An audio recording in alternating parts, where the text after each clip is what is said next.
সহ একসাথে আমরা যখন ছিলাম হুজুর আমাদের মধ্যমণি হয়ে থাকতেন। কারণ আমি আমার আব্বার সাথে হজ করতে পারি নাই, কিন্তু আমার আব্বার সেই স্মৃতিকে মনে করলাম মক্কার হুজুর কাছে থাকতেন এবং হুজুরের সাথে যখন মাঝে মাঝে কথা বলতাম, হুজুর আমার স্নেহ হাবিবুল্লাহ ভাইকে যেটুকু স্নেহ করতেন, আমি আমার এই দিন ছিল আমাকেও সেই মহব্বত স্নেহ করতেন। এখন হুজুরের তাজকিরা বিচারটা এইজন্য করব, এগুলো আপনারা অনেকে পাবেন, অনেকে জানবেন, অনেক নওজওয়ানরা আসছেন। এই ঢাকা শহরে সুন্নিয়তের জন্য এক সময় এত একটা কঠিন সময় ছিল, যেই সময় এই মক্কার এদিকে মক্কার হুজুর, ওইদিকে শহীদবাগ শাহজাহানপুর আমার আব্বা হুজুর কেবলা বাবা জালাল শাহ হুজুর, মোহাম্মদপুর ওদিকে দৌলত শাহ হুজুর, এরা সারা দাঁড়াবার মতো কোনো লোক ছিল। আজকে অনেকে অনেক বড়, কিন্তু এই বট গাছকে যারা ভুলে যাবে তারা ছায়া থেকে দূরে সরে যাবে। এই ওনারা তিনজন একটা শিকড় যেভাবে একটাকে অনেক কিছু হয়েছে, কিন্তু ওনাদের ভিত্তি ওনাদের ভালোবাসাকে কেউ পৃথক করতে পারে। আলহামদুলিল্লাহ, সেই ধারাবাহিকতায় আমি হাবিবুল্লাহ সাহেব, ওদিকে আমাদের বন্ধু বান্ধব সাহেব, আমরা চেষ্টা করতেছি সুন্নিয়তের খেদমত করার।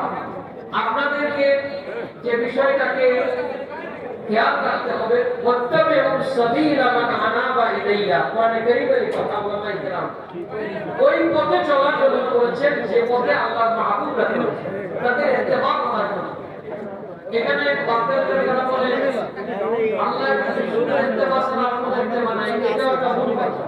আল্লাহ বলেন যে দুনিয়ার মানুষ উলিল আমরে মিনকুম আতিউল্লাহ ওয়া আতিউর রাসূল ওয়া উলিল আমরে মিনকুম। উলিল আমরে মিনকুম এর ব্যাখ্যা যে যেরকম বুঝে সে সেরকম করে, কিন্তু আমাদের ব্যাখ্যাটা ছোটখাটো ব্যাখ্যা না, তাফসীরি ব্যাখ্যা মুহাদ্দিসরা করেছেন, মুফাসসিররা করেছেন। সেটা হলো যারা রাসিখুনা ফিল ইলম, ইলমে সুগভীর, ইলমের কিতা, ইলমুল শরিয়া, ইলমুল মারিফা, কোন জ্ঞানে যারা জ্ঞানী তাদের সেই পথ। তারা কারা? তারা আহাদুল্লাহ। বড় করে বলুন সুবহানাল্লাহ।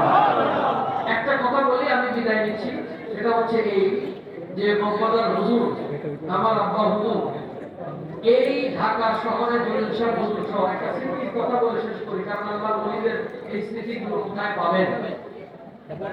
ঢাকা শহরের জশ্নে জুলুস, ঈদে মিলাদুন নবী মিটিং আমাদের প্রফেসর আব্দুল হাই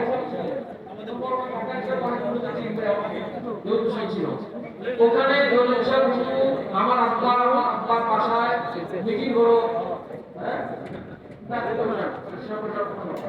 সেটা হলো আমাদের বাসায় শহীদপাড়ের বাসায় মক্কার হুজুর সহ জলিল শাহ হুজুর আব্বার তিনজন বসে একসাথে বসা অবস্থায় তারা বললেন যে ঢাকা শহরের ভিতরে আমাদেরকে সুন্নিয়তের বড় একটা প্রোগ্রাম করতে হবে।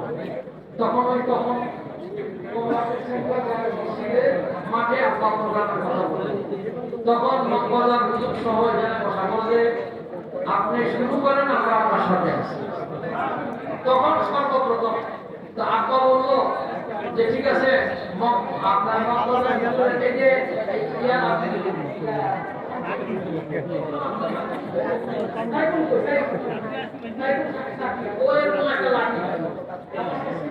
এগুলো লেখা দরকার।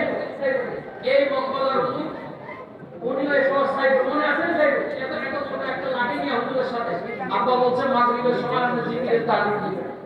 জলিল শাহ হুজুর আব্বা ওই হুজুরের একসাথে বসা এই সাইড সহ লাঠি নিয়ে তখন হুজুরের সাথে মাগরিবের পর জিকির আজগার করে ওই ওখানে বসা হুজরাখানার মধ্যে বসে মওলানা আব্দুল বারী জিহাদি সাহেব, এনাদেরকে দাওয়াত দিয়ে ওই সময় ঢাকা শহরের এই ক্রান্তি লগ্নে এই তিন রত্ন একসাথে দাঁড়ায় সুন্নিয়তের খেদমত করেছে। আমরা অনেক এখন আমরা রেডি ফিল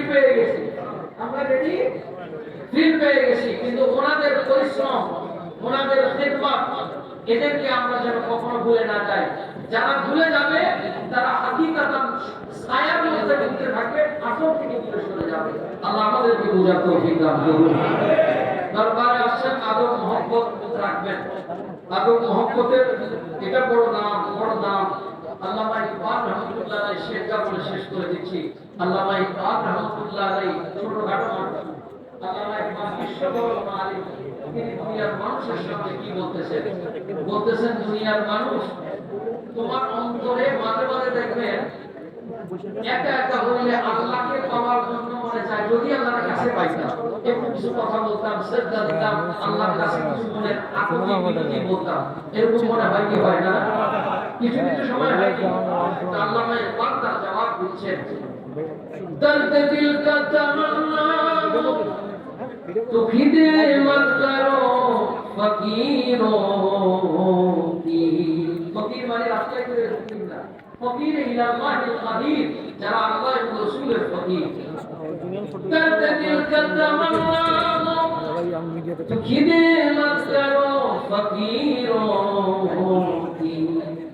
ये गौहर नहीं मिलता है बादशाहों की खजानियों में।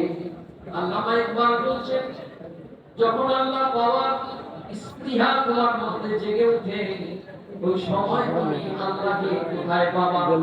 আল্লাহকে পাওয়ার জন্য আল্লাহ যিনি পেয়েছেন, আল্লাহর বলি যিনি আল্লাহর মাহবুব হয়েছেন, তুমি তার কিছুক্ষণ সংস্পর্শে দিয়ে খিদমত করো, সুবহানাল্লাহ বিহামদিহি, তাহলে কি পাবা? ये गौहर नहीं मिलता है बादशाहों की खजानियों में। বাদশার খাজানা স্বর্ণ আছে, রৌপ্য আছে, হীরা মতি আছে, টাকা আছে, পয়সা আছে। আল্লামা ইকবাল বলেন, বাদশার দরবারে একটা জিনিস নাই। গৌহার বলেছেন, গৌহারের ব্যাখ্যা অনেক চমৎকার, শুধু সংক্ষেপে বুঝে নেন। গৌহার এমন এক মণিমুক্তার নাম, এমন এক কিমিয়ার নাম, এমন এক আশ্চর্য জিনিসের নাম তাকে গৌহার বলে। ये गौहर नहीं मिलता है बादशाहों की खजानियों में। ওই গৌহার কখনো এই পরশ পাথর, পরশ পাথরের নাম শুনছেন? পরশ পাথর লাগাইলে কি হয়ে যায়? সব কমে যায়। এই পরশ পাথর বাদশার খাজানায় নাই। বাদশার খাজানার মধ্যে কি আছে? টাকা আছে, পয়সা আছে, স্বর্ণ আছে, রৌপ্য আছে, আশরাফি আছে, কিন্তু গৌহার নাই। তার মানে হচ্ছে আল্লাহর ওলি যদি দোয়া করে, এইটার নাম গৌহার। এটা দোয়া করলে তার তকদির খুলে, আবার দোয়া করলে তার তকদির ধ্বংস হয়ে যায়। সুবহানাল্লাহ। এটা তো খুশি আছে, এটা তো নামাজ রোজার মধ্যে আলা শব্দ আসে না। আলা হারফে তাকদীর, উলামায়ে কেরাম আল্লাহ তাকদীর দিচ্ছেন, সাবধান করছেন। আলা ইন্না হারফে তাকদীর দিয়ে বলছেন, খবরদার, जो हमारा महबूब है, जो मेरा दोस्त है, खबरदार, बड़ी होशियार हो जा, ये तेरा बराबर नहीं है, ये मेरा महबूब है। अकलमंद से इशारा काफी, समझ लो ये मेरा दोस्त है। जब मेरे दोस्त नाराज हो जाए तो मैं भी नाराज हो जाऊंगा, जब मेरा दोस्त खुश हो जाएगा तो मैं भी खुश हो जाऊंगा।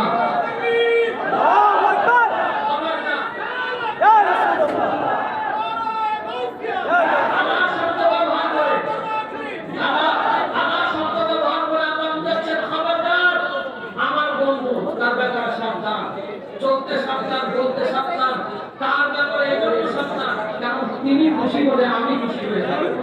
তিনি নিজে জান হয়ে যায়, আমি আল্লাহকে জান হয়ে যাব। এজন্য হাদিসে নিশ্চিত আছে, মান আদালি ওয়ালিয়ান